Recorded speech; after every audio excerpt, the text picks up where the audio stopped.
আসসালামু আলাইকুম রহমতুল্লাহি ওয়া বারাকাতুহু। আজকে ম্যাথ ওয়ান লাইভ ক্লাসে সবাইকে স্বাগতম। আজকে আমরা ম্যাথ ওয়ান লাইভ ক্লাসের ত্রিকোণমিতি পাঠটা শুরু করব ইনশাআল্লাহ, এবং যত বেসিক থেকে অ্যাডভান্সের দিকে ধাবিত হওয়া যায় সেটাই চেষ্টা করব ইনশাআল্লাহ, যতটুকু আল্লাহ আমাদের সহযোগিতা করেন। সর্বপ্রথম, লাইভে আমরা যারা যুক্ত হয়েছি আমার কথা স্পষ্ট শোনা যাচ্ছে কিনা সেটা একটু আগে আমরা একটু ট্রাই করে দেখি যে আসলে আমাদের কথা শোনা যাচ্ছে কিনা। যদি আমার কথা শোনা যায় তাহলে আমরা শুরু করে দেব ইনশাআল্লাহ। যতটুকু আল্লাহ আমাদের ব্যবস্থা দেয় তাহলে আমরা শুরু করে দেব ইনশাআল্লাহ। আশা রাখছি আমার কথা স্পষ্ট শোনা যাচ্ছে।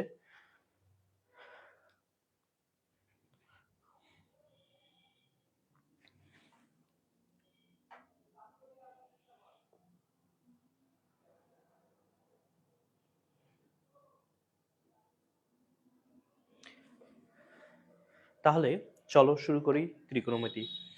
ত্রিকোণমিতি জিনিসটা আমরা খুব সহজে কিভাবে বেসিক থেকে অ্যাডভান্স পর্যন্ত যাওয়া যায় সেটা আমরা দেখবো ইনশাআল্লাহ। তাহলে ত্রিকোণমিতি কথাটার অর্থ কি আসে সেটা আগে আমরা বোঝার চেষ্টা করি।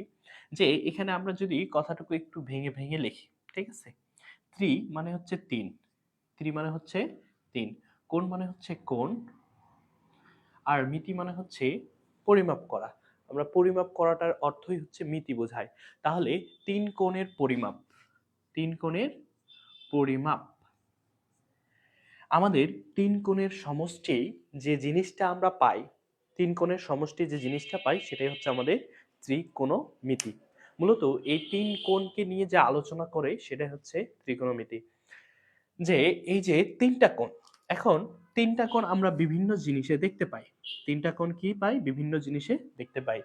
তিনটা কোণ এভাবে হতে পারে, একটা কোণ, এটা আর একটা কোণ, আবার এটা একটা কোণ। এটা হচ্ছে তিনটা কোণ। এখানে আমি তিনটা কোণকে আবার আবদ্ধ করছি। কি করছি? তিনটা কোণকে আবদ্ধ করে ফেলছি। তাহলে এই যে ত্রিকোণমিতি, এই ত্রিকোণমিতি কোন জিনিসগুলোকে নিয়ে আলোচনা করে? যেটা একটা একটা আলাদা আলাদা কোণ থাকে সেটা, নাকি যেটা তিনটা কোণ এক জায়গায় আবদ্ধ থাকে সেটা? আমরা ত্রিকোণমিতির এই যে তিনটা কোণ, যদি একটা, এটা মনে করলাম একটা কোণ, এটা দুইটা কোণ, এটা তিনটা কোণ। ত্রিকোণমিতি তিনটা আলাদা আলাদা কোণকে নিয়ে আলোচনা করে না। ত্রিকোণমিতি মূলত একই ক্ষেত্রে, একই জায়গায় আবদ্ধ তিনটা কোণকে নিয়ে আলোচনা করে, যেটাকে আমরা ত্রিভুজ বলে থাকি। এটার নাম হচ্ছে আমাদের কি? ত্রিভুজ। এটির নাম হচ্ছে আমাদের ত্রিভুজ। এখন ত্রিকোণমিতি মূলত ত্রিভুজের উপর ভিত্তি করেই দাঁড়িয়ে আছে, কারণ অধ্যায়টা বা আমাদের পুরো চ্যাপ্টারটা নাম হচ্ছে ত্রিকোণমিতি। এখন এই যে ত্রিকোণমিতি, আমরা যদি ত্রিকোণমিতির বেস আমরা পাইলাম ত্রিভুজ, ত্রিকোণমিতির বেস পাইলাম কি? ত্রিভুজ। এখন এই ত্রিভুজকে যদি আমরা ভাগ করি, ত্রিভুজ পাই আমরা দুই ভাগ। কয় ভাগ? দুই ভাগ। এটা হচ্ছে বাহু ভেদে আর একটা হচ্ছে কোণ ভেদে। ত্রিভুজ কয় প্রকার? প্রথমত হচ্ছে দুই প্রকার, একটা হচ্ছে কোণ ভেদে আর একটা হচ্ছে বাহু ভেদে। এখন এই বাহু ভেদে আবার হচ্ছে তিন প্রকার। এটা হচ্ছে সমবাহু, আর একটা হচ্ছে সমদ্বিবাহু, আর একটা হচ্ছে বিষম বাহু। আমাদের ত্রিভুজ তিন প্রকার, বাহুভেদে তিন প্রকার, সমবাহু, সমদ্বিবাহু, বিষমবাহু। আবার কোণ ভেদে তিন প্রকার, সমকোণী, সূক্ষ্মকোণী, আর হচ্ছে তিন নম্বরে স্থূলকোণী। এখন আমরা মোট ত্রিভুজ পাইলাম তাহলে কয়টা? ছয়টা। মোট ত্রিভুজ পাইলাম ছয়টা। এই ছয়টা ত্রিভুজের ভিতরে এই যে ত্রিকোণমিতি কিন্তু সবগুলো ত্রিভুজ নিয়ে আলোচনা করে না। ত্রিভুজ, ত্রিকোণমিতি বিশেষ করে এখানে সব সময় একটা জিনিসে সব সময় বেশি ফোকাস দেয়, সেই হচ্ছে সমকোণী ত্রিভুজ। কোন ত্রিভুজ? সমকোণী। সমবাহু, সমদ্বিবাহু, বিষমবাহু, এগুলো যদি আমরা একটু সংক্ষেপে আলোচনা করে এগিয়ে যাব। সমবাহু কোনটা ত্রিভুজ? যে ত্রিভুজের প্রত্যেকটি বাহু সমান। সমবাহু, সমান সম মানে হচ্ছে সমান, বাহু মানে হচ্ছে বাহু। তার মানে যে ত্রিভুজের তিনটা বাহুই কি হবে? এই বাহু, এই বাহু এবং এই বাহু কি হবে? সমান হবে। সেইগুলোই হচ্ছে কি? সেই ত্রিভুজগুলোকে আমরা বলবো সমবাহু ত্রিভুজ। এরপরে আসলো সমদ্বিবাহু ত্রিভুজ। কি আসছে? সমদ্বিবাহু ত্রিভুজ। সম মানে হচ্ছে সমান, দ্বি মানে হচ্ছে দুই, বাহু মানে হচ্ছে বাহু। তারপরে যে ত্রিভুজের দুই বাহু সমান হবে, আমি যদি একটা ত্রিভুজকে দেখাই যে ত্রিভুজে কি হবে, দুই বাহু সমান হবে, মনে করলাম এই বাহু এবং এই বাহু, এই দুইটা বাহু কি সমান, তার মানে হচ্ছে এই বাহুটা হচ্ছে অসমান। তো যে ত্রিভুজের দুইটি বাহু কি হবে? সমান হবে।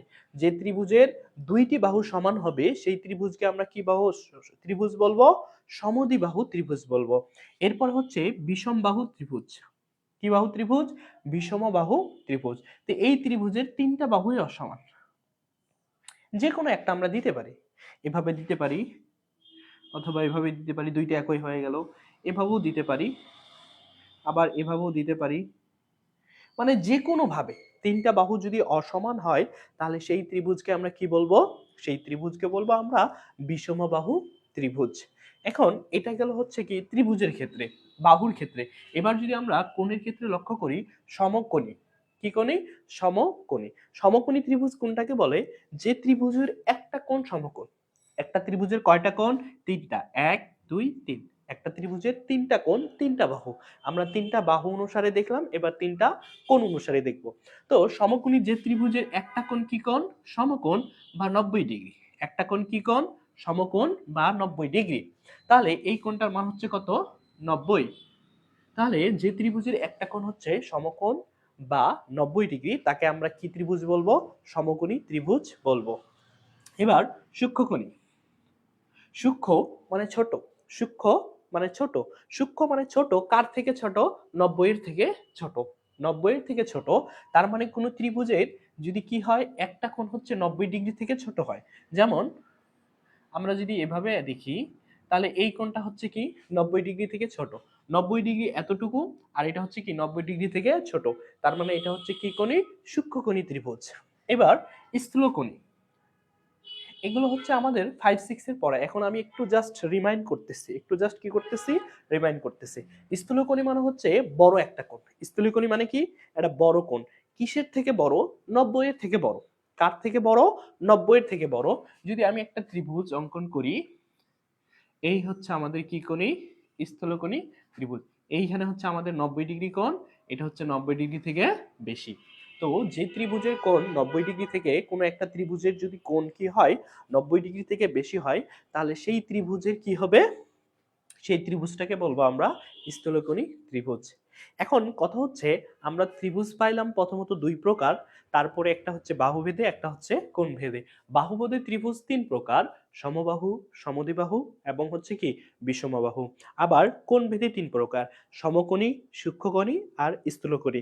এখন কথা হচ্ছে যে এই যে আমরা যে চ্যাপ্টার নিয়ে আলোচনা করতেছি ত্রিকোণমিতি, ত্রিকোণমিতি মূলত কোনটাকে ফোকাস দেয় বা ত্রিকোণমিতির বেস কোনটার উপরে দাঁড়ানো? আমরা যখন অষ্টম শ্রেণীতে পড়ি, অষ্টম শ্রেণীতে যখন আমরা পড়ি তখন একটা শিখছিলাম হচ্ছে পিথাগোরাস, একজন বিজ্ঞানী নাম। এই পিথাগোরাসের উপপাদ্য আমরা শিখছিলাম। তো মূলত ত্রিকোণমিতি বেস করে বা ত্রিকোণমিতির ভিত্তি স্থাপন হয়েছে মূলত সমকোণী ত্রিভুজ বা পিথাগোরাসের যে উপপাদ্য আমরা যেটা সাধারণত পড়ে থাকি, যে অতিভুজ স্কয়ার ইকুয়াল লম্ব স্কয়ার প্লাস ভূমি স্কয়ার। তো সেটার উপর ভিত্তি করেই হচ্ছে কি এই যে ত্রিকোণমিতি এই পর্যন্ত এসেছে।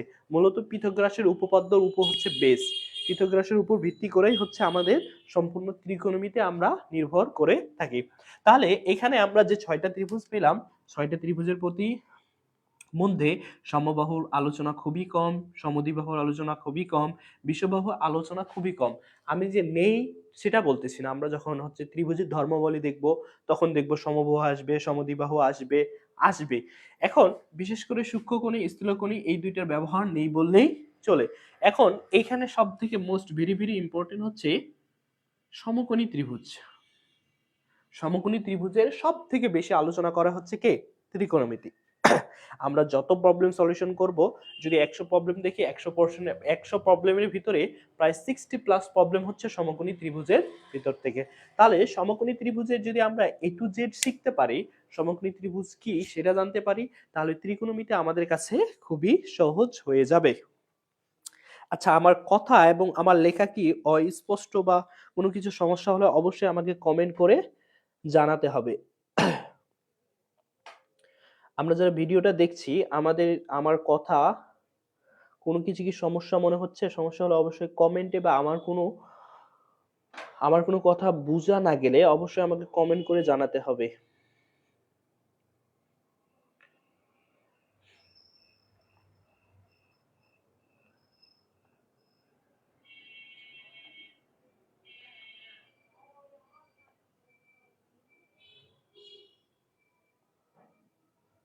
আমার কথা কি স্পষ্ট বোঝা যায়?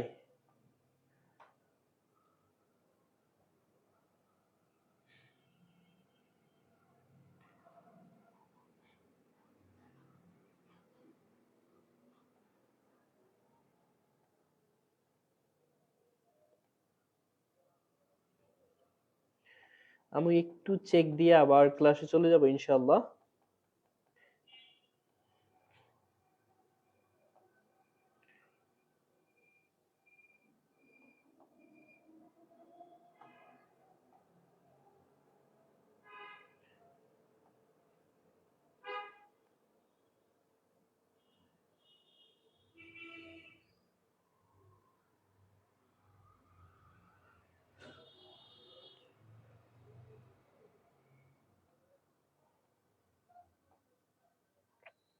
আমাদের যাদের ম্যাথ ওয়ানের সমস্যা আছে এবং যারা মনে করি আমাদের সাথে সাথে আমাদের ফ্রেন্ডদের যাদের ম্যাথ ওয়ানের সমস্যা আছে তাদেরকে আমরা একটু ভিডিওটা শেয়ার করে দেব যাতে আমাদের পাশাপাশি তারাও উপকৃত হয়। আমি আশা রাখবো যারা আমাদের ক্লাসটি দেখছে সবাই তাদের ফ্রেন্ডদেরকে শেয়ার করে দিবে, এতটুকুই।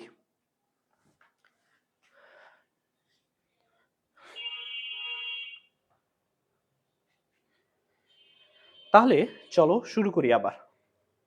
এখন আমরা আলোচনা করলাম কি পর্যন্ত আলোচনা এসেছি, আমরা দেখলাম ত্রিকোণমিতির মূলত ভিত্তিটা স্থাপন করে বা ত্রিকোণমিতি মূলত নির্ভর করে সমকোণী ত্রিভুজের উপর। তাহলে এখন আমরা আলোচনা শুরু করব সমকোণী ত্রিভুজ, তারপরে আমরা বইয়ের ভিতরে যাব। আমরা কিন্তু একবারে বেসিক যত গভীরে যাওয়া যায়, আমি মনে করি যে এর থেকে আর গভীরে না যাওয়াটাই বেটার মনে করতেছি, কারণ আমরা অনেক বেসিক যেগুলো আমরা হচ্ছে ক্লাস 5-6 এ পড়েছিলাম সেই জিনিসগুলো একটু আমি তোমাদের রিমাইন্ড করেছিলাম, কারণ 5-6 এর অনেকের এই জিনিসগুলো আমি যদি বলি সমবাহু সমদ্বিবাহু বিষমবাহু সমকোণী সূক্ষ্মকোণী স্থূলকোণী 100 স্টুডেন্টের মধ্যে আমাদের যারা আছে প্রায় দেখা যায় যে 10-15 জন, 100 স্টুডেন্টের মধ্যে 10 জনও পারবে কিনা আমার সন্দেহ, কারণ এগুলো আমরা হচ্ছে যে জাস্ট পড়ার সময় পড়ি তারপরে আর ভুলে যাই। তাহলে মূলত এখন আমরা যেটা থেকে আলোচনা শুরু করব ত্রিকোণমিতির যে ভিত্তি, আমরা হিউজ পরিমাণ প্রবলেম পাবো সমকোণী ত্রিভুজ দিয়ে। হিউজ এত পরিমাণ প্রবলেম আছে ত্রিকোণমিতি, এই ত্রিকোণমিতির সমকোণী ত্রিভুজ দিয়ে আমরা ম্যাথগুলো করলেই বুঝতে পারবো। তাহলে সবশেষে যেটা আমরা পাইলাম সমকোণী ত্রিভুজ, কি পাইলাম? সমকোণী ত্রিভুজ। তাহলে আগে একটু আমরা আলোচনা করব সমকোণী ত্রিভুজ, তারপরে বইয়ে যাব।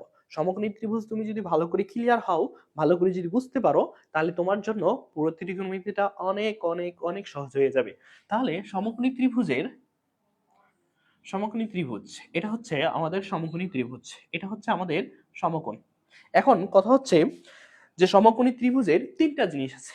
কি আছে? সমকোণী ত্রিভুজের তিনটা জিনিস আছে, একটা ভূমি আছে, একটা লম্ব আছে, আর একটা কি আছে? অতিভুজ আছে। লম্ব ভূমি অতিভুজ, লম্ব ভূমি অতিভুজ।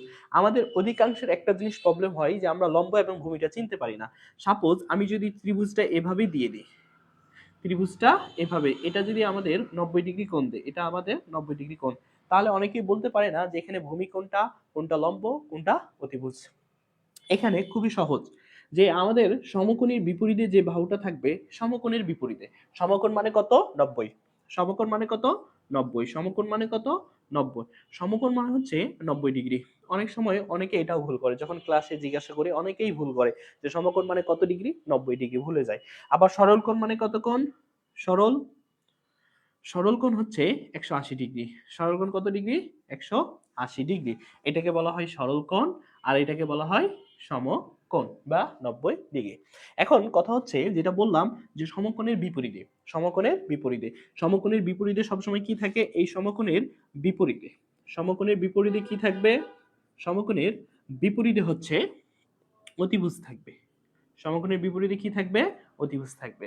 আমার যারা ক্লাসগুলো দেখতেছে অনেকে অ্যাডভান্স থাকতে পারে, অ্যাডভান্স আমার থেকে অনেক অ্যাডভান্স, আমি যে লেভেল থেকে শুরু করছি। আসলে আমি যাদের বেসিক খুবই দুর্বল এবং যারা ত্রিকোণমিতিকে ভয় পায়, আমি মূলত তাদেরকে নিয়েই ক্লাসটা শুরু করছি। সুতরাং যাদের হাই অ্যাডভান্স বা যারা খুব ভালো পারে তারা যদি ক্লাসটা নাও দেখে, ইগনোর করে চলে যায়, তাও সমস্যা নেই। তো মূলত যাদের বেসিকের ঘাটতি, যারা মনে হয় যে হ্যাঁ আমি শুরু থেকে ত্রিকোণমিতিটা শুরু করতে চাই বা ত্রিকোণমিতি বুঝতে চাই, তাহলে তাদের জন্য এই ক্লাসটা। তাহলে সমকোণের বিপরীতে কি থাকে? অতিভুজ। তাহলে এই বাহুটার নাম আমি কি পাইলাম? অতিভুজ। এই বাহুর নাম কি? অতিভুজ। তাহলে এখানে আমি যে সমকোণটা দিছি, এই সমকোণের বিপরীত বাহু এটা, তাহলে এই বাহুর নাম হচ্ছে কি? অতিভুজ। এই বাহুর নাম কি? অতিভুজ। তাহলে আশা রাখি যে অতিভুজ নিয়ে আর কখনো আমাদের ভেজাল হবে না। সমকোণের বিপরীতে কি থাকে? অতিভুজ। সমকোণ বিপরীত, সমকোণ বিপরীত, সমকোণের বিপরীতের দিকে যখনই আমি যাব তখন আমি কি পেয়ে যাব? অতিভুজ পেয়ে যাব। এখন কথা হচ্ছে ভূমি এবং লম্ব কিভাবে চিহ্নিত করব। ভূমি এবং লম্ব চিহ্নিত করার আগে আমাদের আরো একটা কন্ডিশন লাগবে। আমি ভূমি এবং লম্ব এমনিতেই চিহ্নিত করতে পারবো না। ভূমি এবং লম্ব চিহ্নিত করতে হলে আমাদের সূক্ষ্মকোণ লাগবে। একটা সমকোণী বা একটা ত্রিভুজের তিন কোণের সমষ্টি। আমি এমনি যদি একটা ত্রিভুজ দেই, আঁকা বাঁকা একটা ত্রিভুজ দেই, তারপর প্রত্যেকটা, এই যে প্রত্যেকটা কোণ, কয়টা কোণ? তিনটা কোণ। তিনটা কোণের সমষ্টি কত ডিগ্রি হবে? তিনটা কোণের সমষ্টি হচ্ছে 180 ডিগ্রি। তিনটা কোণের সমষ্টি কত ডিগ্রি? 180 ডিগ্রি। তাহলে এইখানে যে একটা কি আমি ত্রিভুজ অঙ্কন করেছি, তাহলে ত্রিভুজের কয়টা কোণ আছে? তিনটা কোণ। এই তিনটা কোণের সমষ্টি কত ডিগ্রি হবে? 180 ডিগ্রি। কিন্তু একটা কোণ কি কোণ? সমকোণ 90 ডিগ্রি নিয়ে ফেলেছে। কত ডিগ্রি নিছে? 90 degree already has gone, 90 degree চলে গেছে। তাহলে আছে কত ডিগ্রি? আর 90 ডিগ্রি আছে। তাহলে 90 ডিগ্রি, তার মানে যেহেতু দুইটা কোণ আছে, তার মানে অবশ্যই 90 থেকে কম আছে। তাহলে 90 থেকে কম, একটু আগে আমরা কি দেখলাম? যেটা 90 ডিগ্রি থেকে কম সেটাই হচ্ছে কি কোণ? সূক্ষ্মকোণ। যেটা 90 ডিগ্রি থেকে কম সেটা কোণ, সেটা হচ্ছে কি কোণ? সূক্ষ্মকোণ। 90 ডিগ্রি থেকে কম কোণই মানে হচ্ছে সেটা সূক্ষ্মকোণ। তাহলে এইখানে আমি দেখতেছি আমার এখানে সূক্ষ্মকোণ কয়টা? এটা একটা, এটা একটা। সূক্ষ্মকোণ কয়টা? দুইটা। এখন কথা হচ্ছে যে সূক্ষ্মকোণ দুইটা, তাহলে আমি কিভাবে বুঝবো কোনটা আমার লম্ব, কোনটা আমার ভূমি? কোনটা আমার লম্ব, কোনটা আমার ভূমি? এখন এখান থেকে যদি আমি লম্ব এবং ভূমিটা চিহ্নিত করতে চাই, লম্ব এবং ভূমি যদি আমি চিহ্নিত করতে চাই, লম্ব এবং ভূমি যদি চিহ্নিত করতে চাই, তাহলে যে কোনো আমাকে একটা সূক্ষ্মকোণ রাখতে হবে, আর একটা সূক্ষ্মকোণ কি করতে হবে? হটাইতে হবে। আমি সূক্ষ্মকোণের সাপেক্ষে লম্ব এবং ভূমি বের করতে পারি। কিসের সাপেক্ষে? সূক্ষ্মকোণের সাপেক্ষে। আবার কিসের সাপেক্ষে? সূক্ষ্মকোণের সাপেক্ষে। সূক্ষ্মকোণের, সূক্ষ্মকোণের সাপেক্ষে। কিসের সাপেক্ষে? সূক্ষ্মকোণের সাপেক্ষে। আমার যদি সূক্ষ্মকোণ না দেওয়া থাকে, তাহলে আমি ভূমি এবং লম্ব বের করতে পারি না। আমি ভূমি এবং লম্ব বের করতে পারি না যদি আমার কি কোণ না থাকে? সূক্ষ্মকোণ না থাকে। আমার সূক্ষ্মকোণ যদি দেওয়া থাকে, তাহলে আমি লম্ব এবং ভূমি বের করতে পারি। তাহলে আমি মনে করলাম এই কোণটা হচ্ছে আমার সূক্ষ্মকোণ, যেটাকে আমি থিটা দ্বারা প্রকাশ করলাম। এই কোণটা আমার কি কোণ? থিটা কোণ। এই কোণটা দ্বারা আমি কি প্রকাশ করছি? লম্ব থিটা কোণ বা সূক্ষ্মকোণ প্রকাশ করলাম। তাহলে থিটা কোণের বিপরীতে, থিটা কোণের কি করে? থিটা কোণের বিপরীতে, থিটা বা সূক্ষ্মকোণের বিপরীতে, সূক্ষ্মকোণের কি করে? বিপরীতে। সূক্ষ্মকোণের বিপরীতে যে বাহু থাকবে, সূক্ষ্মকোণের বিপরীতে যে বাহু থাকবে, আমরা পড়ার সাথে সাথে আমি যে কথাটা বলবো, যারা আমরা ক্লাসগুলো দেখতেছি, আমরা কথাগুলো বলার চেষ্টা করব যে সূক্ষ্মকোণের বিপরীতে, সূক্ষ্মকোণের বিপরীতে যে বাহু থাকে সেই বাহু হচ্ছে সবসময় লম্ব। সূক্ষ্মকোণের বিপরীতে যেই বাহু থাকে সেই বাহু সবসময় কি হয়? লম্ব। সূক্ষ্মকোণের বিপরীতে যেই বাহু থাকে সেই বাহু হচ্ছে লম্ব। তাহলে সূক্ষ্মকোণের বিপরীত এই বাহু না, তার মানে এই বাহুর নাম হচ্ছে কি? লম্ব। সূক্ষ্মকোণের বিপরীতে কি বাহু? লম্ব বাহু। আমি আবারও বলছি যে আজকে যারা ক্লাসটা আমরা দেখতেছি, আমি আবারও বলতেছি যারা হচ্ছে অ্যাডভান্স, যারা অনেক বেশি পারে, তাদের জন্য মূলত এই ক্লাসটা না। কারণ আমি একবারই বেসিক থেকে শুরু করছি। যাদের বেসিক দুর্বল, যারা বুঝতে পারে না, তাদের জন্য এই ক্লাসটা। যারা মনে করে যে হ্যাঁ আমি ত্রিকোণমিতি পারি বা ত্রিকোণমিতির বেসিক আমার হার্ড আছে, তাহলে তারা আরো দুই একটা লাইভ ক্লাস দেখার পরে তারা যদি ক্লাসে আসে, তাহলে তাদের জন্য অনেক সহজ বা বুঝতে পারবে। তাহলে আমরা লম্ব চিহ্নিত করতে পারলাম যে থিটা কোণের বিপরীতে যে বাহু থাকবে। থিটা কোণের বিপরীত, তার মানে সেটা লম্ব। থিটা কোণের বিপরীত, তার মানে সেটা লম্ব। এখন যে বাহুটা বাকি থাকবে সেটা তার মানে কি? সেটা হচ্ছে ভূমি। আর কোনো সন্দেহ নাই। আমি যখন লম্ব এবং অতিভুজ বের করতে পারলাম, তাহলে আমার বাকি যে বাহুটা থাকবে সেটাই হচ্ছে কি? ভূমি। এটাকে আমরা আরো একভাবে মনে রাখতে পারি থিটা কোণের সাথে। থিটা কোণের থিটা কোণের সাথে থিটা কোণের সাথে সবসময় কি থাকে? ভূমি থাকে। থিটা কোণের সাথে কি থাকে? ভূমি থাকে। থিটা কোণের সাথে কি থাকে? ভূমি থাকে। থিটা কোণের সাথে কি থাকে? ভূমি থাকে। তাহলে এখন আমার মনে হয় না যে যারা আমরা এই ক্লাসটা দেখলাম তাদের লম্ব, ভূমি এবং অতিভুজ বের করতে কখনো কষ্ট হবে। লম্ব, ভূমি এবং অতিভুজ বের করতে কখনো কষ্ট হবে। এখানে দেখো থিটা কোণ, সমকোণ, সমকোণের বিপরীতে কি? অতিভুজ। সমকোণের বিপরীতে অতিভুজ। থিটা কোণ বা সূক্ষ্মকোণ, থিটা কোণ বা সূক্ষ্মকোণ। থিটা কোণের বিপরীতে সবসময় কি থাকে? লম্ব থাকে। থিটা কোণের বিপরীতে সবসময় কি থাকে? লম্ব থাকে।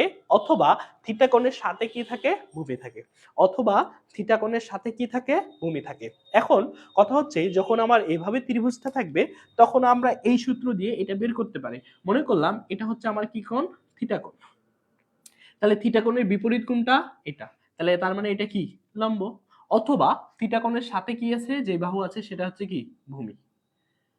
আর লম্ব কোণ বা হচ্ছে কি 90 ডিগ্রি কোণের বিপরীতে সবসময় কি থাকে? 90 ডিগ্রি কোণের বিপরীতে সবসময় কি থাকে? 90 ডিগ্রি কোণের বিপরীতে সবসময় অতিভুজ থাকে। আচ্ছা, আমরা যারা ক্লাসটা দেখতেছি আমাদের লম্ব, ভূমি, অতিভুজ নিয়ে কারো যদি কোনো প্রশ্ন থাকে বা বুঝতে যদি না পারি তাহলে আমরা দ্রুত কমেন্ট করি যে এই টপিক যা আমরা আলোচনা করলাম লম্ব, ভূমি, অতিভুজ এর মধ্যে কারো কোনো সমস্যা থাকলে আমাকে দ্রুত জানাইতে পারো। ওকে, তাহলে লম্ব গেল, ভূমি গেল, অতিভুজ। এখন লম্ব, ভূমি, অতিভুজ নিয়ে একটা সুন্দর প্রতিপাদ্য আছে। আমি লম্ব, ভূমি, অতিভুজ কেন বুঝাইলাম একটু পরে আমরা দেখব।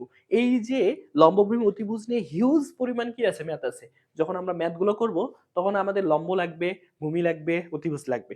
এরপরে আমাদের যে ত্রিকোণমিতির প্রথম অধ্যায়, ত্রিকোণমিতির সংযুক্ত কোণ, তারপরে ত্রিকোণমিতিক অনুপাত, সূত্রের রূপান্তর, গুণিতক কোণ, বিপরীত বৃত্তীয় ফাংশন, তারপরে ত্রিভুজের ত্রিকোণমিতিক ধর্ম। যে অধ্যায়গুলোই আমরা করি না কেন প্রত্যেকটা অধ্যায়ে আমাদের লম্ব, ভূমি, অতিভুজ দেখব কোনো না কোনো একভাবে কাজে লাগতেছে। যার কারণে আমি প্রথমত আগে ক্লিয়ার করলাম যে লম্ব কোনটা, ভূমি কোনটা, অতিভুজ কোনটা। এখন এই তিনটা জিনিস নিয়ে একটা বিখ্যাত সূত্র হচ্ছে পিথাগোরাসের উপপাদ্য, যেটাকে আমরা বলি অতিভুজ স্কয়ার ইকুয়াল লম্ব স্কয়ার প্লাস ভূমি স্কয়ার। অতিভুজ স্কয়ার ইকুয়াল লম্ব স্কয়ার প্লাস ভূমি স্কয়ার। খুবই সুন্দর একটা এবং খুবই মজার একটা সূত্র।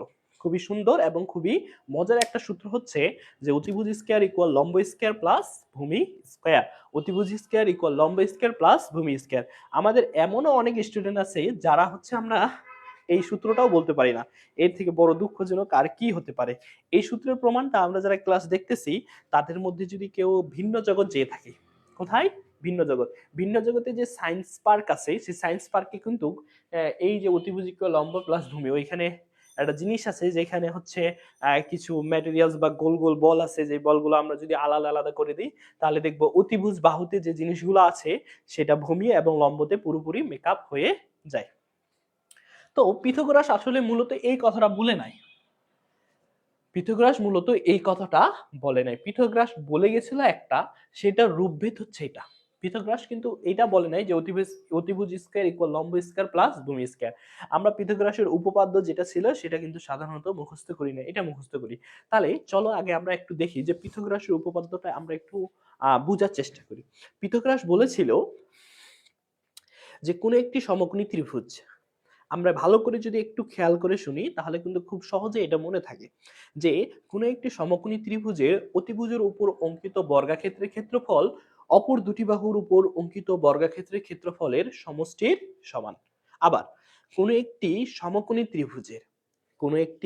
সমকোণী ত্রিভুজের অতিভুজের উপর অঙ্কিত বর্গাক্ষেত্রের ক্ষেত্রফল, আমরা কি করব? অতিভুজের উপর অঙ্কিত বর্গাক্ষেত্রের ক্ষেত্রফল অপর দুটি বাহুর উপর অঙ্কিত বর্গাক্ষেত্রের ক্ষেত্রফলের সমষ্টির সমান। সমষ্টির সমান। এই কথাটার একটু যদি রূপভেদ আমরা হচ্ছে এইখানে প্রতিফলিত করি, এইখানে এবার কি করব? প্রতিফলিত করব। তো এইটা হচ্ছে আমাদের সমকোণী ত্রিভুজ। পিথাগোরাস সর্বপ্রথম বলেছিল কোন একটা সমকোণী ত্রিভুজের কি একটা কোন একটা সমকোণী ত্রিভুজের কোন একটা সমকোণী ত্রিভুজ, এটা কি সমকোণী ত্রিভুজ? তার মানে হ্যাঁ এটা হচ্ছে একটা সমকোণী ত্রিভুজ। এই সমকোণী ত্রিভুজের অতিভুজের উপর অঙ্কিত বর্গাক্ষেত্র, অতিভুজ কোনটা? একটু আগেই দেখাইলাম সমকোণের বিপরীতে সবসময় অতিভুজ থাকে। তাহলে পিথাগোরাস বলতেছে যে কোনো একটা সমকোণী ত্রিভুজের অতিভুজের উপর অঙ্কিত বর্গাক্ষেত্র, তাহলে অতিভুজের উপরে আমি কি করলাম, একটা বর্গাক্ষেত্র আঁকাইলাম। অতিভুজের উপর অঙ্কিত বর্গাক্ষেত্রের ক্ষেত্রফল, অতিভুজের উপর অঙ্কিত বর্গাক্ষেত্রের ক্ষেত্রফল। তাহলে অতিভুজের উপর অঙ্কিত বর্গাক্ষেত্র আঁকলাম, বর্গাক্ষেত্রের ক্ষেত্রফল কি আমরা জানি, বর্গাক্ষেত্রের ক্ষেত্রফল হচ্ছে বাহু স্কয়ার। তার মানে হচ্ছে কি এটার বাহুর নাম হচ্ছে অতিভুজ, তার মানে অতিভুজ স্কয়ার। এই লিখলাম আমাদের অতিভুজ স্কয়ার, অতিভুজ তার উপরে কি স্কয়ার। এখন তারপরের কথা বলতেছে অপর দুটি বাহু। অপর দুটি বাহু কোনটা, এটা ভূমি আর একটা লম্ব। এই অপর দুটি বাহুর উপর অঙ্কিত বর্গাক্ষেত্র, অপর দুটি বাহুর উপর অঙ্কিত বর্গাক্ষেত্র, তার মানে এই বাহুটার উপরও আমাকে অঙ্কিত একটা বর্গক্ষেত্র আঁকতে হবে, যেই হচ্ছে এটা বর্গাক্ষেত্র, এবং এইটার উপরে আমাকে একটা বর্গক্ষেত্র আঁকতে হবে, যেটা হচ্ছে এইটা বর্গক্ষেত্র। তাহলে সর্বপ্রথম কথা ছিল কোনো একটি সমকোণী ত্রিভুজের অতিভুজের উপর অঙ্কিত বর্গাক্ষেত্রের ক্ষেত্রফল অপর দুটি বাহুর উপর অঙ্কিত বর্গাক্ষেত্রের ক্ষেত্রফল।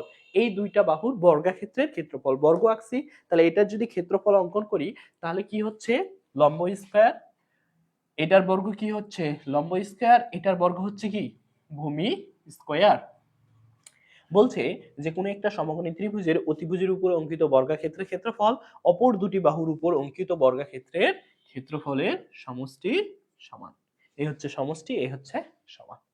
আমাদের পিথাগোরাস বলে গেছিল এটা, যে কোনো একটা সমকোণী ত্রিভুজের, যারা ক্লাসটা দেখতেছি আমরা মনে মনে বলি কোনো একটা সমকোণী ত্রিভুজের কি, কোনো একটা সমকোণী ত্রিভুজের অতিভুজের উপর অঙ্কিত বর্গাক্ষেত্রের ক্ষেত্রফল অপর দুটি বাহুর উপর অঙ্কিত বর্গাক্ষেত্রের ক্ষেত্রফলের সমান। আবার কোনো একটা সমকোণী ত্রিভুজের অতিভুজের উপর অঙ্কিত বর্গাক্ষেত্রের ক্ষেত্রফল অতিভুজের উপর অঙ্কিত বর্গাক্ষেত্রের ক্ষেত্রফল অপর দুটি বাহুর উপর অঙ্কিত বর্গাক্ষেত্রের ক্ষেত্রফলের সমান। অপর দুটি বাহুর উপর অঙ্কিত বর্গাক্ষেত্রের ক্ষেত্রফলের সমান। আশা করি আমরা এই জিনিসটা বুঝছি। এর প্রমাণ করা যায়, আমরা প্রমাণের দিকে যাচ্ছি না, খুব সহজে এটা প্রমাণ করা যায়। তোমরা চাইলেই 3-4-5 মেথডে এটা প্রমাণ করে বাসায়ও দেখতে পারো। এটার মান দিলে 3, এটা হচ্ছে 4, এটা হচ্ছে 5। তাহলে 3 এর উপরে স্কয়ার ইকুয়াল 4 এর উপরে স্কয়ার ইকুয়াল 5 এর উপরে স্কয়ার। তাহলে এটাও আসে কত 25, এটাও আসে 5×5 25। তোমরা চাইলেই কোনো একটা লম্ব আঁকলা, যে লম্বের বাহুর মান দিবা 4, ভূমি বাহুর মান দিবা কত 3, দিয়ে এটা মেপে দেখবা, স্কেল দিয়ে মেপে দেখবা অবশ্যই কি হতে হবে 5 হতে হবে।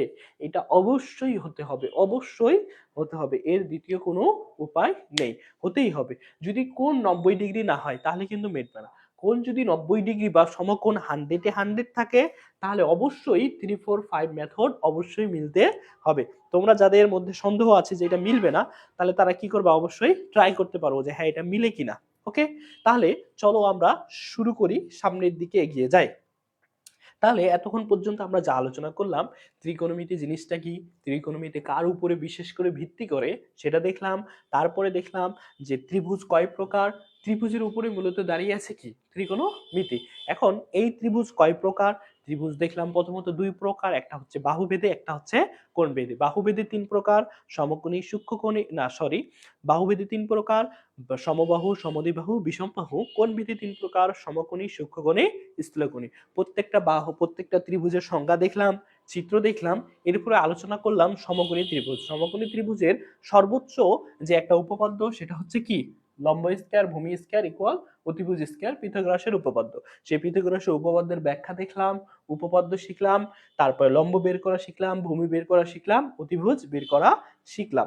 এবার আমরা এই যে ত্রিকোণমিতি জিনিসটা বুঝতে হলে আরো মোস্ট একটা ইম্পর্টেন্ট হচ্ছে আমাদের কোয়াড্রেন্ট বা চতুর্ভাগ বুঝতে হবে। কি বুঝতে হবে, কোয়াড্রেন্ট বা চতুর্ভাগ।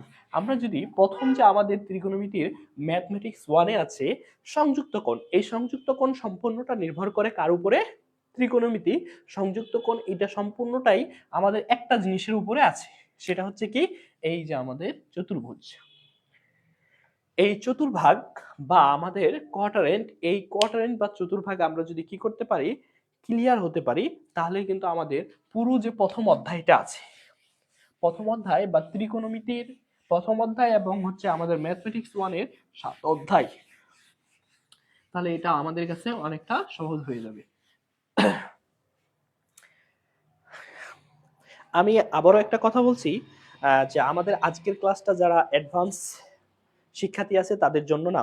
আমাদের ক্লাসটা হচ্ছে যারা একটু দুর্বল, যাদের বেসিক খারাপ, যারা বুঝতে পারে না, স্যারদের কথা বুঝতে পারে না, ক্লাসে বুঝতে পারে না, ফ্রেন্ডদের কাছে বুঝতে পারে না, তাদের জন্য আজকে আমাদের ক্লাস।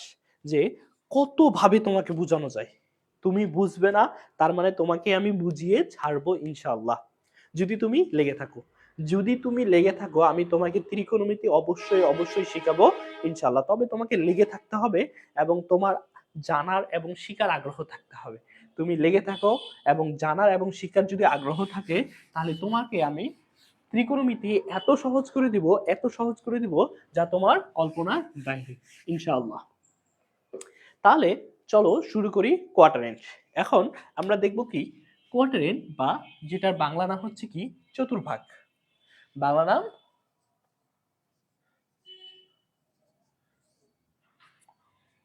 চতুর্ভাগ। তাহলে এই চতুর্ভাগ আমরা যখন 9-10-এ ছিলাম তখন আমরা মূলত যে চতুর্ভাগ ব্যবহার করতাম সেটা হচ্ছে প্রথম চতুর্ভাগ। আমরা বিশেষ করে এটা ব্যবহার করতাম কোথায়? গ্রাফ চার্টে। কোথায় ব্যবহার করতাম? গ্রাফ চার্টে। যেমন আয়তলেখ বা বহুভুজ আমরা দিতাম এইটা x, x prime, y, y prime. এইখানে আমরা হিজিবিজি করে বহুত কিছু আঁকাইতাম। এটা ছিল আমাদের 9-10 পর্যন্ত সীমাবদ্ধ, যেটা আমাদের ফার্স্ট কোয়ার্টার নিয়ে আলোচনা করা হয়েছিল। সেকেন্ড, থার্ড বা ফোর্থ, এই পরের যে কোয়াড্রেন্ট গুলো আছে এই কোয়াড্রেন্ট গুলো নিয়ে কিন্তু আমাদের 9-10 এর সিলেবাসে ছিল না। যখন আমরা 9-10 এর সিলেবাস থেকে বের হয়ে বোর্ডের সিলেবাস বা আরো উচ্চতর সিলেবাসে আসলাম, তখন কিন্তু আমাদের বাকি যে কোয়াড্রেন্ট গুলো আছে দ্বিতীয়, তৃতীয়, চতুর্থ, 9-10 যাদের হায়ার ম্যাথ ছিল তাদের এই অধ্যায়টা ছিল। 9-10 এর হায়ার ম্যাথে কিন্তু ছিল, কিন্তু যারা জেনারেল ম্যাথ ছিল, যাদের হায়ার ম্যাথ ছিল না, তাদের কিন্তু এই জিনিসটা ছিল না, দ্বিতীয়, তৃতীয়, চতুর্থ। তাহলে আমরা প্রথম জিনিসটাই শিখছিলাম, আজকে আমরা দ্বিতীয়, তৃতীয় এবং চতুর্থ বিষয়টা নিয়ে একটু আলোচনা করব। তাহলে এখানে আমি যেটা দিলাম সেটা হচ্ছে এই কোয়াড্রেন্টের 4টা ভাগ। এটা হচ্ছে আমার ফার্স্ট কোয়াড্রেন্ট, এটা হচ্ছে আমার সেকেন্ড কোয়াড্রেন্ট, এটা হচ্ছে আমাদের থার্ড কোয়াড্রেন্ট, এটা হচ্ছে আমাদের ফোর্থ কোয়াড্রেন্ট। বিশেষ করে সিভিল, ইলেকট্রিক্যাল, মেকানিক্যাল, পাওয়ার, সিভিল, ইলেকট্রিক্যাল, মেকানিক্যাল, পাওয়ার, এই ডিপার্টমেন্টের গুলোর জন্য পরবর্তী যে ডিপার্টমেন্ট সাবজেক্ট গুলো আছে এই ডিপার্টমেন্ট সাবজেক্ট গুলোতে কিন্তু এগুলো, এইটা সাবজেক্টটা মানে এই টপিকটা খুবই খুবই গুরুত্বপূর্ণ। বিশেষ করে যারা হচ্ছে এবার যারা আছে ফোর্থ সেমিস্টারে আছে বা ষষ্ঠ সেমিস্টারে আছে, তাদের বল বিভাজন আছে, বা ফিজিক্সে যারা আছে তাদের বল বিভাজন, এই বল বিভাজনে কিন্তু এই জিনিসটা খুবই খুবই কাজে লাগে। আমরা যখন আরো আস্তে আস্তে সিনিয়র হব তখন এই বিষয়গুলো কিন্তু বুঝতে পারবো যে আসলে এটার কাজ কি বা এটা কিভাবে কাজ করে। তাহলে আমরা হচ্ছে আগে কোণ দিয়ে এটা দেখি। আমরা আগে কি দিয়ে দেখবো? কোণ দিয়ে দেখবো। এখনো কিন্তু আমি ত্রিকোণমিতিতে ঢুকি নাই, হ্যাঁ। আমি যে আলোচনাগুলো করতেছি এইটা একবারই বেসিক আলোচনা, আমি এখনো ত্রিকোণমিতিতে প্রবেশ করি নাই। ত্রিকোণমিতির আগে যা আছে সেটা আলোচনা করতেছি। তাহলে আমরা যদি কোণ দিয়ে আলোচনা করে দেখি তাহলে এটা হয় 0 ডিগ্রি, এখান থেকে শুরু। এটা হচ্ছে 90 ডিগ্রি, তার মানে এটা হচ্ছে কত? 90। এখন এইখানে এটুকু 90, তাহলে এটুকু কত? 90। তাহলে এতটুকু 90 আর 90 তাহলে কত হচ্ছে? 180। এখন 90 90 আর এটা হচ্ছে কি আরো 90, তাহলে কত হইলো? 270। তাহলে 90 90 90 90, তাহলে এখানে কত হচ্ছে? 270 এর সাথে যদি আমরা আরো কি করি? 90 যুক্ত করি, তাহলে হয়ে যায় আমাদের 360 ডিগ্রি। কত ডিগ্রি? 360 ডিগ্রি। এই হচ্ছে আমাদের কোণের বিষয়। এই গেল আমাদের কি বিষয়? কোণের বিষয়। 0 ডিগ্রি, 90 ডিগ্রি, তারপর হচ্ছে 180 ডিগ্রি, 270 ডিগ্রি, 360 ডিগ্রি। এখন কথা হচ্ছে যে আমরা যে কোনো চতুর্ভাগে একটা করে ত্রিভুজ অঙ্কন করতে পারি। এই প্রথম কোয়াড্রেন্টে একটা ত্রিভুজ অঙ্কন করতে পারি এইভাবে, সেকেন্ড কোয়াড্রেন্টে একটা ত্রিভুজ অঙ্কন করতে পারি এইভাবে, থার্ড কোয়াড্রেন্টে একটা ত্রিভুজ অঙ্কন করতে পারি এইভাবে, ফোর্থ কোয়াড্রেন্টে এইভাবে একটা ত্রিভুজ অঙ্কন করতে পারি এইভাবে। এখানে প্রত্যেকটা আমি যে ত্রিভুজগুলো আঁকলাম, এটা হচ্ছে আমাদের 1 নম্বর ত্রিভুজ, এটা হচ্ছে 2 নম্বর ত্রিভুজ, এটা হচ্ছে 3 নম্বর, এটা হচ্ছে 4 নম্বর। এই 4টা ত্রিভুজের মিল কিন্তু একটা জিনিস আছে। 4টা ত্রিভুজের মিল কি আছে তোমরা বলতে পারো? আচ্ছা, এখানে যারা আমরা ক্লাস দেখছি, এই 4টা ত্রিভুজ যে আঁকলাম 1 2 3 4, এই 4টা ত্রিভুজের মধ্যে মিল কি আছে একটু আমাকে কমেন্ট করে জানাবে যে এই 4টা ত্রিভুজের মধ্যে মিল কি আছে।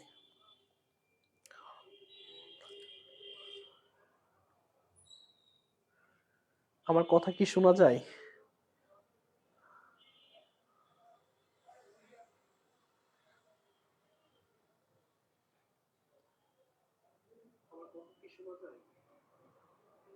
শোনা যাচ্ছে।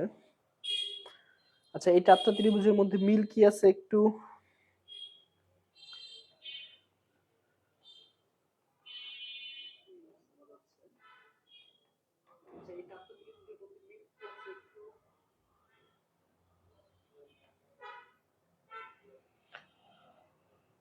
আচ্ছা দেখো, আমি দেখাই। এই চারটা ত্রিভুজের মিল হচ্ছে প্রত্যেকটা ত্রিভুজ কিন্তু এক অক্ষের সাথে ত্রিভুজগুলো হয়েছে। কিসের সাথে? এক অক্ষের সাথে। এখানে এক নাম্বার ত্রিভুজ এক অক্ষের কি ভূমি, এটা হচ্ছে কি সূক্ষ্মকোণ। আবার যদি এটা সূক্ষ্মকোণ করি তাহলে এটা ভূমি, এটা যদি সূক্ষ্মকোণ এটা ভূমি, এটা সূক্ষ্মকোণ ধরলে এটা ভূমি। চারটা ত্রিভুজেই কিন্তু কি হয়েছে, ভূমির সাথে সূক্ষ্মকোণ করে ত্রিভুজগুলো উৎপন্ন হয়েছে। আমি মনে করলাম এটা থিটা, এটাও থিটা, এটাও থিটা, এটাও থিটা। প্রত্যেকটা ত্রিভুজেই কিন্তু ভূমির সাথে হয়েছে। তাহলে এখানে এটাই হচ্ছে মানে মূলত মিল। কিন্তু আমরা যেটা জানি যে এটা হচ্ছে কি পজিটিভ, এটা এক্স এবং ওয়াই অক্ষ দুইটার মানে পজিটিভ। এটা হচ্ছে তোমার এক্স অক্ষের মান নেগেটিভ, ওয়াই অক্ষের মান পজিটিভ। এটা হচ্ছে আমাদের এক্স অক্ষ এবং ওয়াই অক্ষ দুইটার মানে নেগেটিভ, কিন্তু এখানে হচ্ছে এক্স অক্ষের মান পজিটিভ, ওয়াই অক্ষের মান নেগেটিভ। এটা হচ্ছে ফার্স্ট কোয়াড্রেন্টের সকল মান, মানে এটা হচ্ছে আমি স্থানাঙ্কের সাথে তুলনা করে বলতেছি। কিসের সাথে? স্থানাঙ্কে। এটা হচ্ছে এক্স অক্ষের স্থানাঙ্ক এবং ওয়াই অক্ষের স্থানাঙ্ক দুটোর মানে কি পজিটিভ। এখানে হচ্ছে এক্স এর মান নেগেটিভ, ওয়াই এর মান পজিটিভ। এখানে আছে এক্স এবং ওয়াই এর মান দুটোই মান নেগেটিভ। এটা হচ্ছে কি এক্স এর মান পজিটিভ, ওয়াই এর মান নেগেটিভ। ওকে, এখন কথা হচ্ছে এই যে এক্স এর মান পজিটিভ নেগেটিভ, এখন এটা হচ্ছে আমাদের কোণ, যেটা আমরা হচ্ছে সচরাচর আগে থেকে একটু জানি বা অ্যাডভান্স যারা লার্নার আছে তারাও জানি, ঠিক আছে, যারা আমরা কম বুঝি তারাও মূলত জানি। কিন্তু এখন কথা হচ্ছে আমি যখন ত্রিকোণমিতিতে প্রবেশ করব, কোথায় এখন আমি ত্রিকোণমিতি ঢুকতেছি, হ্যাঁ, ত্রিকোণমিতি। ত্রিকোণমিতিতে সর্বপ্রথম যে জিনিসগুলো আছে সেটা হচ্ছে ত্রিকোণমিতিক অনুপাতগুলো আমাদের কাছে আসে। কি আসে? ত্রিকোণমিতিক অনুপাতগুলো। ত্রিকোণমিতিক অনুপাত কোনগুলোকে বলা হয়? ত্রিকোণমিতিক অনুপাত হচ্ছে ছয়টা। কয়টা? ছয়টা। এটা হচ্ছে sign, cos, sec, cosec, tan, কট।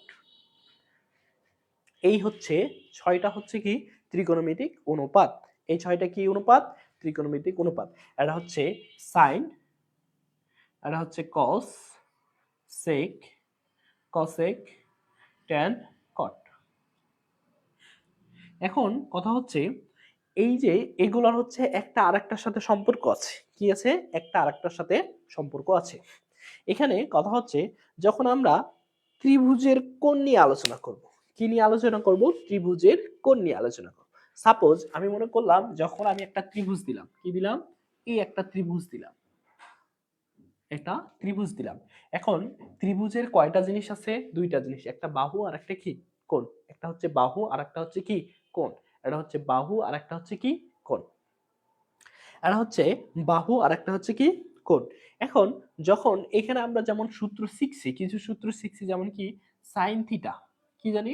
সাইন থিটা, সাগরে লবণ আছে, লম্ব বাই অতিভুজ, লম্ব বাই কি অতিভুজ, সাগরে লবণ আছে। তো এটা যদি আমি থিটা কোণ দেই তাহলে এটা হচ্ছে আমার কি লম্ব, আর এটা হচ্ছে কি ভূমি। আমি যদি একটু নাম দেই, এটা মনে করলাম এ, এটা হচ্ছে বি, এটা হচ্ছে সি। তাহলে উপরে আসে হচ্ছে লম্ব বাই সাইন থিটা হচ্ছে সাগরে লম্ব লবণ আছে, লম্ব বাই অতিভুজ, তার মানে হচ্ছে এসি বিসি। এটা হচ্ছে সাইন থিটা। আবার আমি যখন এই ত্রিভুজের সাথে কল্পনা করলাম, কিসের সাথে? ত্রিভুজের সাথে কল্পনা করলাম। এই ত্রিভুজের সাথে যখন আমি কল্পনা করতেছি তখন এই সাইন থিটার বিপরীত কি? 1 বাই কসেক। 1 বাই কি theta? Cosec theta. Sine theta সমান সমান কি? Cosec theta. আবার কসেক থিটা সমান সমান কি? কসেক থিটা সমান সমান হচ্ছে কি 1 বাই সাইন থিটা। যখন আমি সমকোণী ত্রিভুজ কি করলাম, যখন আমি সমকোণী ত্রিভুজ এবং বাহুর মধ্যে আলোচনা করতেছি তখন আমি কি পাচ্ছি? সাইন থিটা সমান সমান 1 বাই কসেক থিটা। তার মানে সাইনের বিপরীত কি? কস। সাইনের বিপরীত কি? কস। এখানে মূলত আমরা আলোচনা করতেছি বাহু নিয়ে। কি নিয়ে? বাহু নিয়ে। কি নিয়ে? বাহু নিয়ে। কি নিয়ে? বাহু নিয়ে। যখন আমরা মূলত বাহু নিয়ে, ত্রিভুজের কি নিয়ে? বাহু নিয়ে আলোচনা করব, তখন সাইনের বিপরীত কি হবে? কসেক। সাইনের বিপরীত কি হবে? কসেক। যখন আমরা ত্রিভুজের ত্রিকোণমিতিক অনুপাত দিয়ে আমরা কি করব, বাহুর সাথে বাহুর সম্পর্ক নিয়ে আসার চেষ্টা করব। কিসের সাথে? বাহুর সাথে বাহুর সম্পর্ক। কিসের সাথে? বাহুর সাথে বাহুর সম্পর্ক নিয়ে আসার চেষ্টা করব। তখন সাইনের বিপরীত হচ্ছে কসেক। সাইনের বিপরীত কি? কসেক। এখানে যেমন উদাহরণ দেখালাম যে সাইন সমান সমান কি, সাগরে লবণ আছে, লম্ব ভাগ অতিভুজ। এগুলো আমরা ছন্দ আকারে 9 10 এ পড়েছিলাম যে সাগরে লবণ আছে, লম্ব ভাগ অতিভুজ। এখন কথা হচ্ছে যে সাইনের বিপরীত হচ্ছে কসেক, 1/cosec। এখন ঠিক তেমনই হচ্ছে যখন আমরা কোণ নিয়ে আলোচনা করি, শুধু কোণ নিয়ে, কি নিয়ে? কোণ নিয়ে। যেমন সাইন 30 ডিগ্রি, সাইন 30 ডিগ্রি এর মান কত হচ্ছে? হাফ। সাইন কত? 30 ডিগ্রির মান হাফ। তার মানে এখানে আমি কি নিয়ে আলোচনা করতেছি? কোণ নিয়ে। কি নিয়ে? কোণ নিয়ে আলোচনা করতেছি। তখন সাইনের বিপরীত চলে আসে কি? কস। সাইনের বিপরীত চলে আসে তখন কি? কস। সাইন 0 ডিগ্রির মান যেটা, সাইন 90 ডিগ্রির মান সেটা। সাইন কত? 0 এর মান যেটা, কস 90 এর মান সেটা। কস 30 এর মান যেটা, সাইন 30 এর মান যেটা, কস 60 এর মান সেটা। কস 45 ডিগ্রির মান যেটা, সাইন 45 ডিগ্রির মানও তা।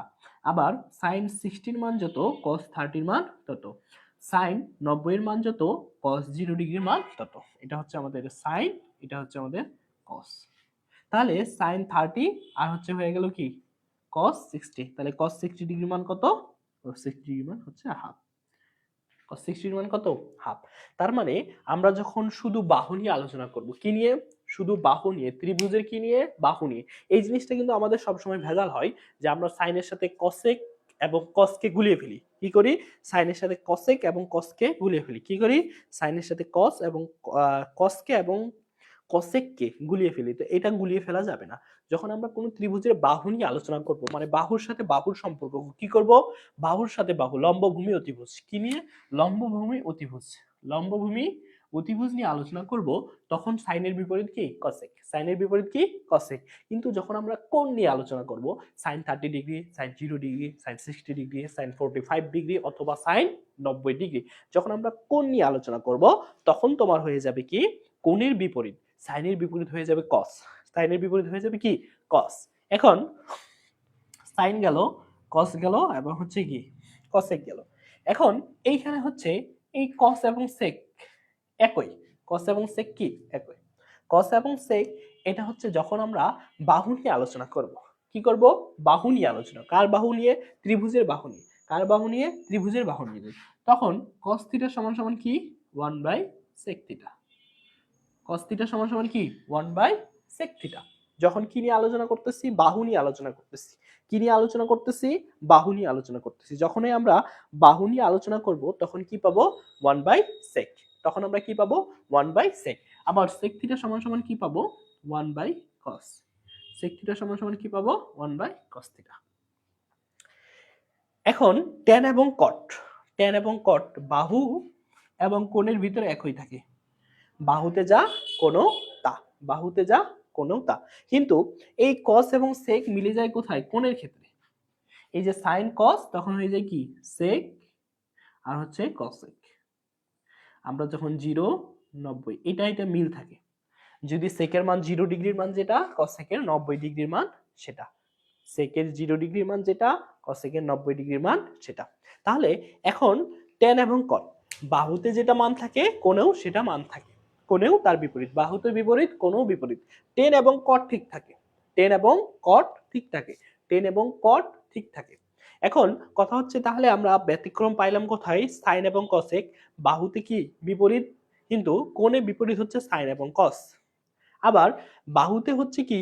cos হচ্ছে sec এর বিপরীত, sec হচ্ছে cos এর বিপরীত। কিন্তু কোণে হয়ে যায় sec cosec এর বিপরীত, cosec হয়ে যায় sec এর বিপরীত।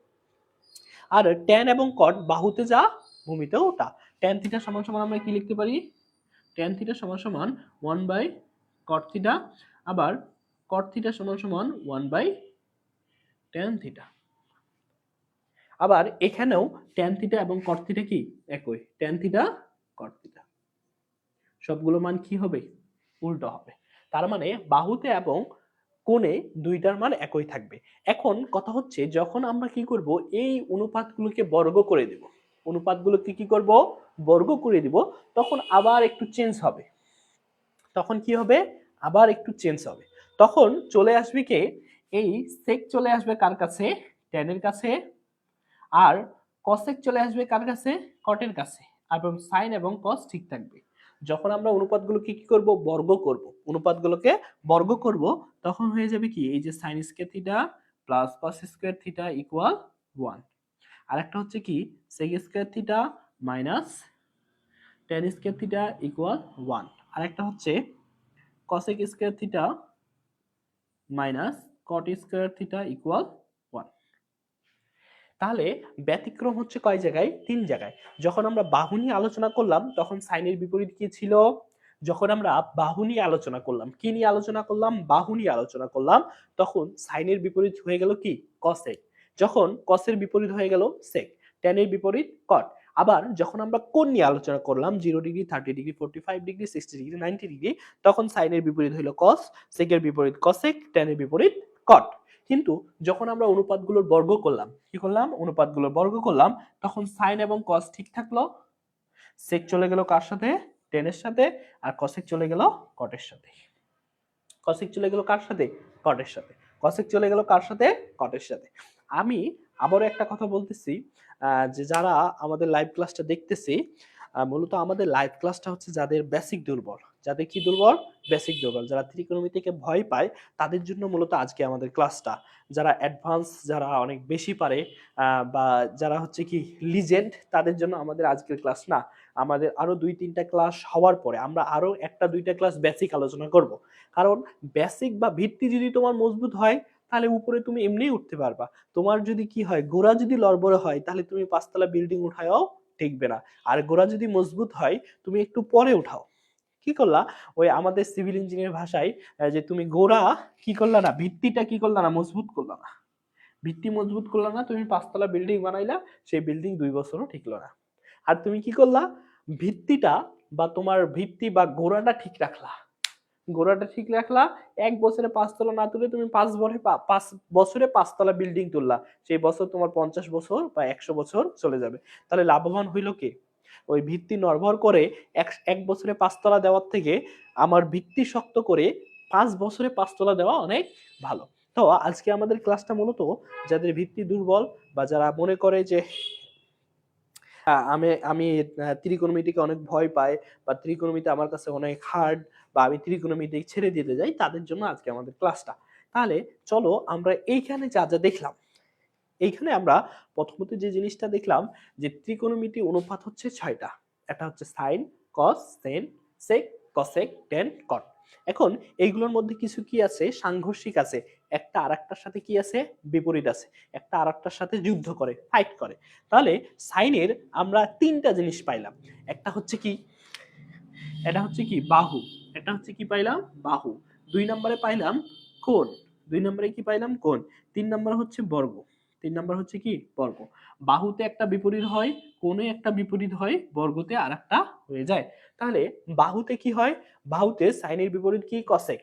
বাহুতে কি হয়, যারা দেখতেছি বলি, বাহুতে কি হয়, সাইনের বিপরীত কসেক। সাইনের বিপরীত কি, কসেক। বাহুতে কসের বিপরীত কি হয়, সেক। বাহুতে কসের বিপরীত কি হয়, সেক। আবার ট্যানের বিপরীত কট, বাহুতে ট্যানের বিপরীত কি, কট। বাহুতে ট্যানের বিপরীত কট। এখন যখন আমরা কোণে আসলাম, 0 degree, 30 degree, 45 degree, 60 degree, 90 degree, যখন আমরা কোণ নিয়ে আলোচনা করব, তখন সাইনের বিপরীত কি, তখন সাইনের বিপরীত হচ্ছে, তখন সাইনের বিপরীত হবে, সাইনের বিপরীত কি, কস। তখন সাইনের বিপরীত কি হবে, কস। আর সেকের বিপরীত কি হবে, কসেক। সেকের বিপরীত কি হবে, কসেক। এবং ট্যানের বিপরীত হবে কট। এখন আবার যখন আমরা কি করলাম, বর্গতে চলে আসলাম, বাহু গেল, বর্গ, কোণ গেল। এবার আমরা যখন কি করব, ওই অনুপাতগুলোকে বর্গ করব, তখন সাইনের বিপরীত কস, সেকের বিপরীত ট্যান, না সেক ট্যানের সাথে সম্পর্ক করবে এবং কসেক কার সাথে সম্পর্ক করবে, কট। এগুলোর প্রত্যেকটা প্রমাণ করা যায়, প্রত্যেকটা কি করা যায়, প্রমাণ করা যায়। কার সাহায্যে, এই যে একটু আগে যে আমরা দেখলাম পিথাগোরাসের উপপাদ্য, সেই পিথাগোরাসের উপপাদ্যের সাহায্যে প্রত্যেকটা সূত্রই প্রমাণ করা যায় যে আদৌ sign square theta plus cos square theta equal 1 কি না, sine square plus cos square theta সমান সমান 1 কি না। যে আমি লিখে দিলাম sine square plus cos square equal 1, তাহলে এটাই 1, তোমাকে মেনে নিতে হবে এমন কথাটা নাই, প্রত্যেকটারে কি আছে, প্রমাণ আছে। সাপোজ ছোট্ট যদি একটা দেখাই, 1 নাম্বারটা যদি ছোট্ট করে প্রমাণটা একটু দেখাই, তাহলে এখানে দেখাই, ওইখানে sign square theta, sine square এটা হচ্ছে আমাদের কি লেফট হ্যান্ড সাইড, এটা হচ্ছে আমাদের লেফট হ্যান্ড সাইড, এটা সমান সমান আমরা 1 এটা প্রমাণ দেখাবো। দেখো sign square theta plus cos square theta, এটা হচ্ছে আমাদের কি left hand side, left hand side.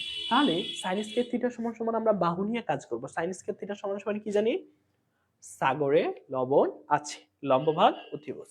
তাহলে লম্ব হচ্ছে কি এসি আর অতিভুজ হচ্ছে বিসি, তাহলে AC square divided by BC square.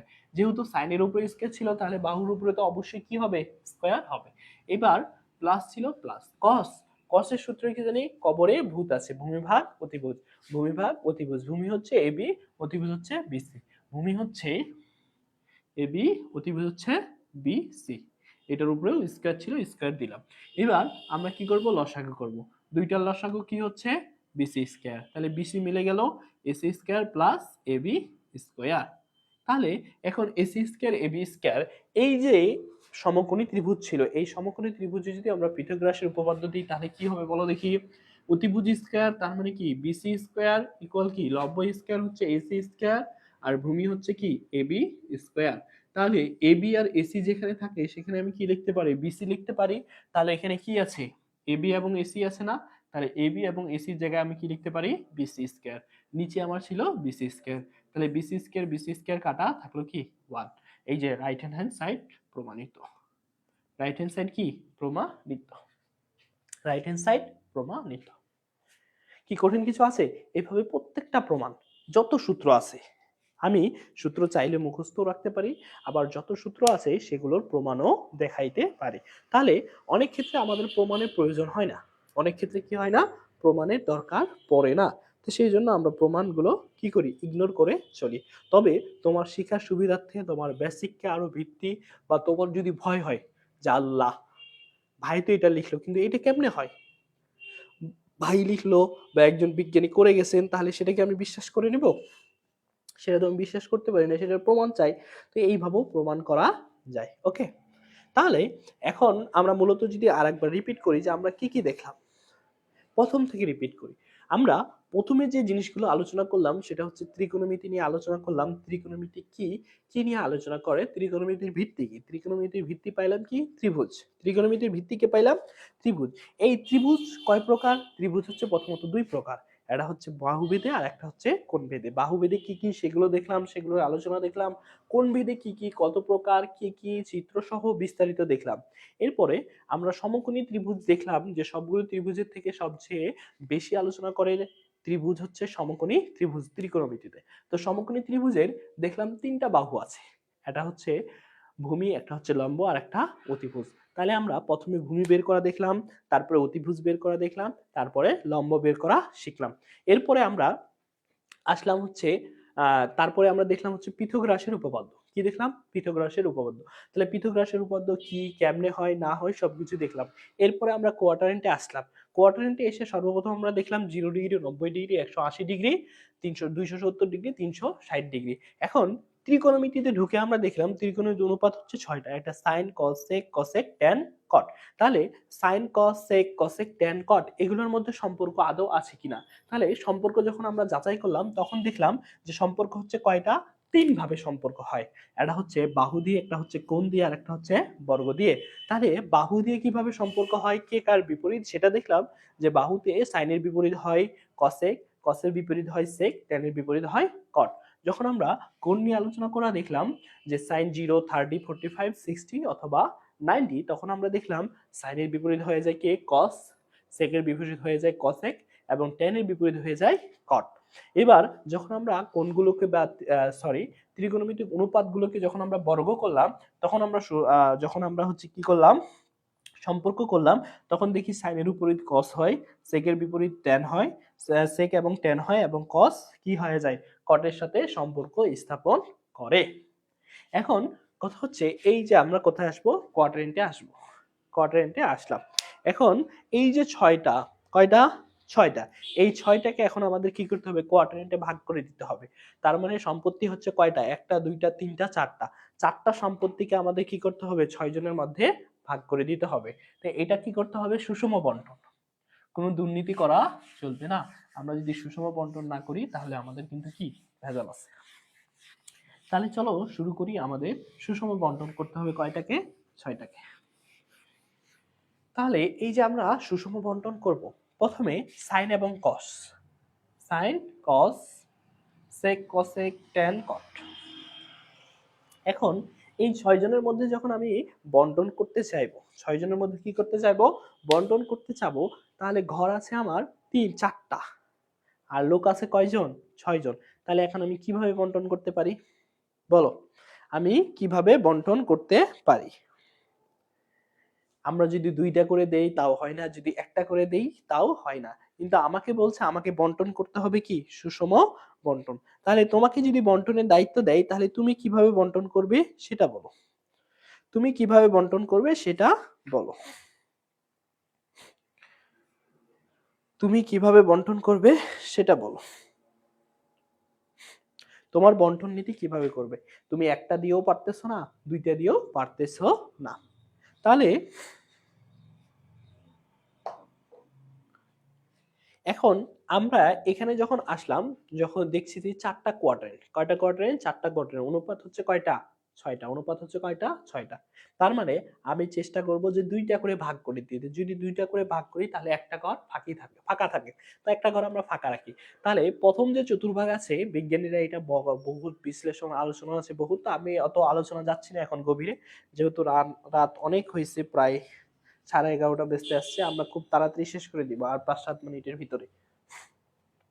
তাহলে এখন দেখো, তো তো বিজ্ঞানীরা সর্বপ্রথম কি করছে? এই ঘরে সবাইকে রাখছে। এই ঘর সবার জন্য।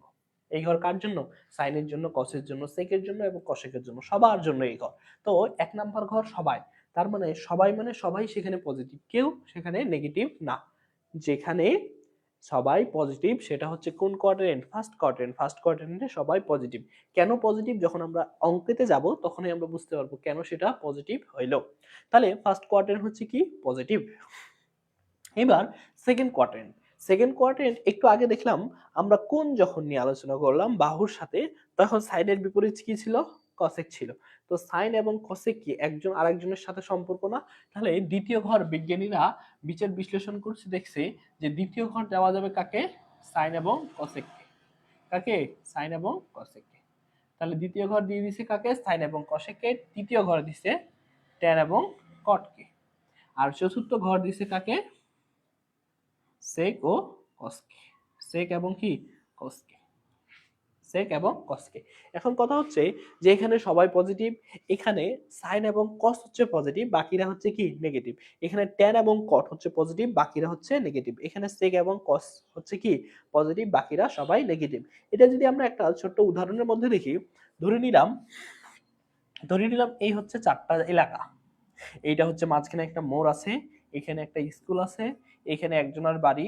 তোমার ধরো 3 ফ্রেন্ড, এখানে 3 জনের, 3 এলাকায় 3 জনের বাড়ি। আর আরেক এলাকায় হচ্ছে কি? স্কুল। আরেক এলাকায় কি আছে? স্কুল আছে। এখন এই হচ্ছে নাট, এ হচ্ছে বল্টু, আর এই হচ্ছে কি? আচ্ছা একটা নাম দাও। পোকা দিলাম, হ্যাঁ? নাট বল্টু আর পোকা, 3জন ফ্রেন্ড। নাট বল্টু আর পোকা। তো এখন ধরে নাও এটা হচ্ছে নাটের এলাকা, এটা হচ্ছে বল্টুর এলাকা, আর এটা হচ্ছে কার এলাকা? পোকার এলাকা। এখন নাট, এখন কি? নাট, তুমি যদি নাটের এলাকায় যাও তাহলে তোমার পাওয়ার কি 1 থাকবে? ওটা হচ্ছে নাটের এলাকা।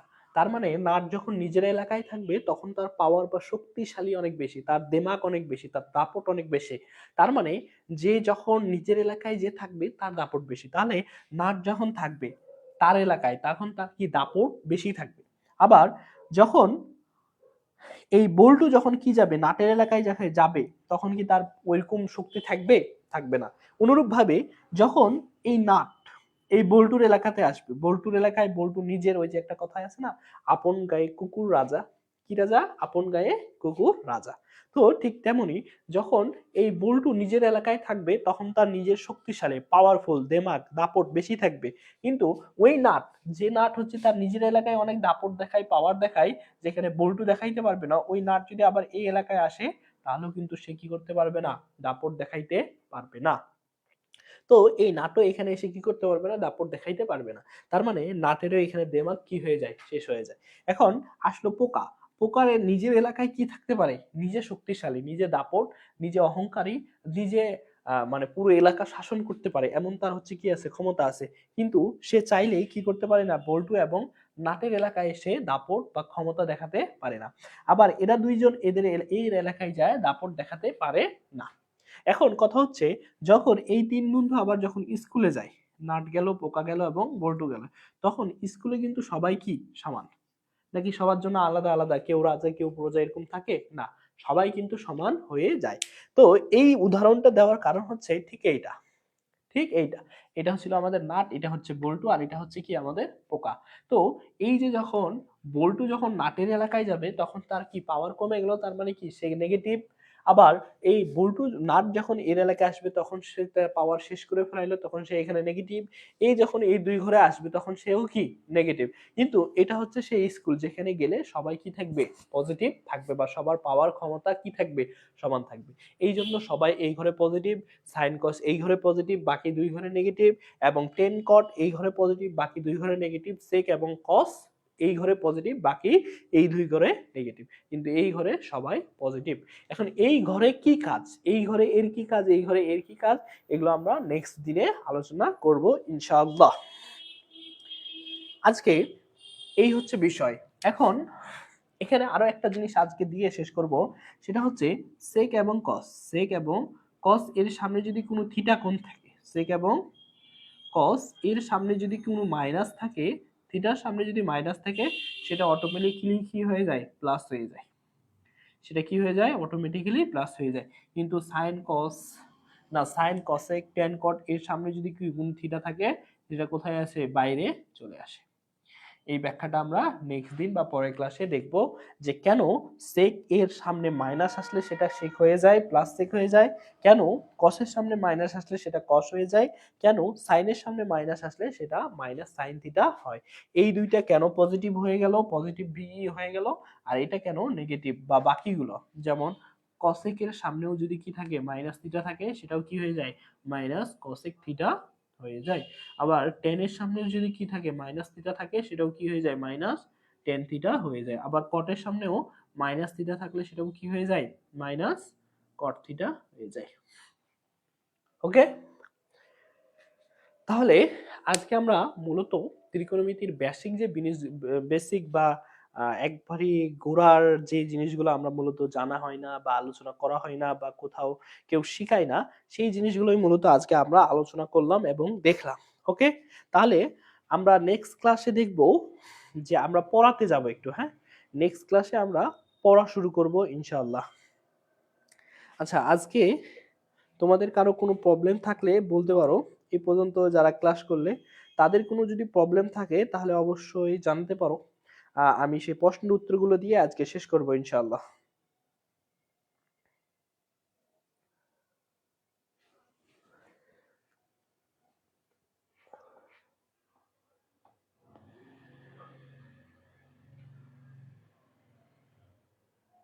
আমাদের ক্লাস প্রায় 1 ঘন্টা প্লাস হয়ে গেছে, 1 ঘন্টা 3 মিনিট। আমরা সচরাচর 1 ঘন্টা করেই ক্লাস নেওয়ার চেষ্টা করব, বা কখনো বেশি সময় লাগলে বেশি সময় নেব, তবে সচরাচর 1 ঘন্টা করে ক্লাসগুলো করার চেষ্টা করবো। এখন থেকে রেগুলার প্রতিদিন 9:30 অথবা 10টায় লাইভ ক্লাস শুরু হবে। কোনোদিন সন্ধ্যার পরে শুরু হতে পারে, অথবা 9টা অথবা 9:30টার দিকে প্রতিদিন লাইভ ক্লাসগুলো শুরু হবে ইনশাআল্লাহ। এবং প্রত্যেকদিন আমাদের প্রত্যেকটা যেইটাই ক্লাস হোক আমরা একবারে বেসিক থেকে শুরু করব এবং অ্যাডভান্স পর্যন্ত যাব। বেসিক থেকে শুরু করব। তোমার আমি একটু আগে যেটা বললাম, তোমার বেসিক দুর্বল হয়ে তুমি 5তলা বাড়ি তৈরি করলে তোমার কোনো লাভ নাই। তোমার বেসিক দুর্বল হয়ে তুমি 5তলায় যাও, কোনো লাভ নাই। তোমার বেসিক যদি তুমি শক্ত করে, তোমার গোড়া যদি বা ভিত্তি যদি তুমি মজবুত করে এক দিনে দিনে বা একটু সময় লেগেও তুমি যদি কি করো, 5তলা বিল্ডিং করো, তাহলে সেই বিল্ডিং তোমার কি হবে, অনেক দীর্ঘস্থায়ী হবে। এবং আমরা চেষ্টা করব তোমাদেরকে যতটা বেসিক বা যতটা তোমাদের দেওয়া দরকার। এখন তোমাদের কাছে মনে হতে পারে যে সামনে তো ভাইয়া পরীক্ষা, এত বেসিক দিয়ে এখন কি করব। সেজন্য বলি, দেখো যে তোমরা মোটামুটি অলরেডি পরীক্ষার প্রস্তুতি নিয়ে ফেলেছো। তোমরা অলরেডি পরীক্ষার প্রস্তুতি নিয়ে ফেলছো। তাহলে এখন আমরা চেষ্টা করব তোমাদের যে বেসিক যে গ্যাপগুলো আছে সেই গ্যাপগুলো কভার করার। তোমাদের যে বেসিক গ্যাপগুলো আছে এই গ্যাপগুলো কভার করে যতটুকু পারা যায় শেষ করার চেষ্টা করব ইনশাআল্লাহ। আর নেক্সট ক্লাসগুলোতে আমরা আরো একটু বেশি করে পড়ার চেষ্টা করব এবং আমাদের যেহেতু প্রতিদিন লাইভ ক্লাস হবে তাই প্রতিদিন সবাইকে লাইভ ক্লাসে আমন্ত্রণ জানিয়ে আজকে এখানেই শেষ করছি। সবাইকে ধন্যবাদ। আসসালামু আলাইকুম।